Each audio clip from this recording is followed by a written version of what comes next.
In Israel saying that it does not want war with the Palestinians, that Hamas is the common enemy of both Palestinians and Israelis rather. So what is next in what is now a ground war in Gaza?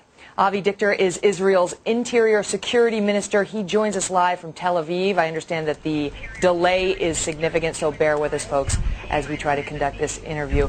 Good evening to you, sir. The objective that Israel is pushing for now that Israel is on the ground with troops in the air as well, what is the goal? Well, I would say that we have two objectives that we are going to reach by the end of this special operation. The first one, of course, is a cessation stop of all kind of terror attacks launched from the Gaza Strip, rockets, Katyusha rockets, and any other kind of terror attacks. And that's going to be reached by forcing Hamas to understand that they are responsible for any single rocket that's going to be launched towards Israel. And of course the second objective is to make sure that the continuation of smuggling of weapons, rockets, explosives and others from Egypt into the Gaza Strip is going to be brought to an end by the Egyptian, by any other international involvement, or by the State of Israel concerning the Gaza Strip.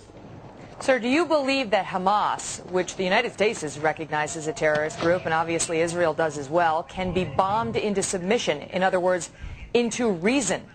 Do you think there is any amount of casualties that will make it reverse its policy toward Israel or make it want peace with its neighbor, which it refuses to even recognize as a legitimate entity, namely Israel?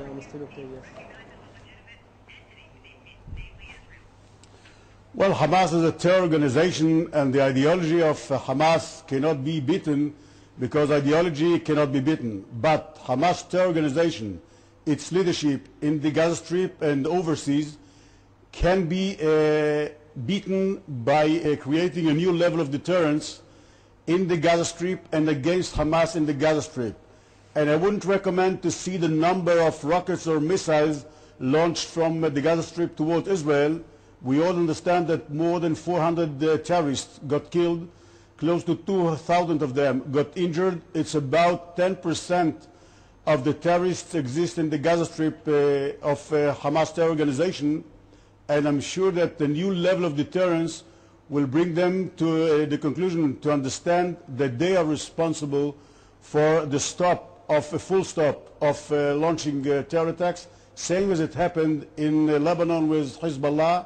And I'm sure that we all remember the statement given by Hassan Nasrallah at the end of the Lebanese war, when he stated, had I known that that's going to be the Israeli response, I wouldn't have given the order to kidnap the 2 Israeli soldiers at that time.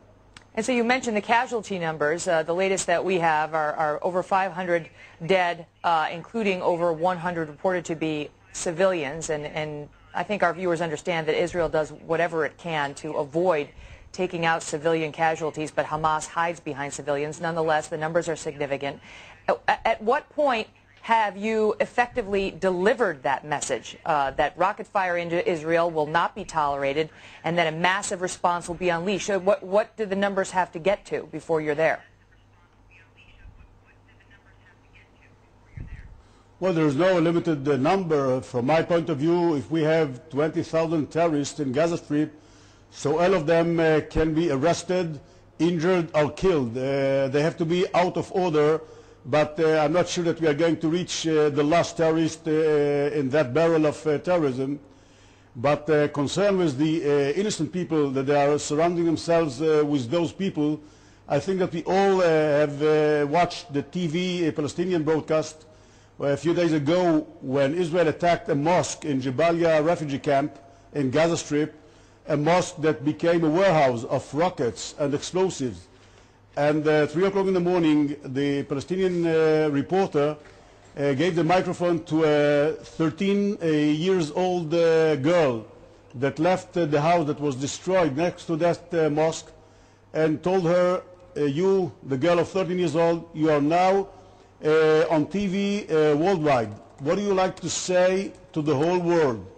And she answered loud and clear, Hamas is responsible for what happened to my family. They are responsible for destroying my house. They are responsible for killing my family, and they are responsible for ruining my life. I don't think I have a better answer than she had. Of course, needless to say that the broadcast was cut immediately after that. Interior Security Minister of Israel, Avi Dickter, thank you so much for being here.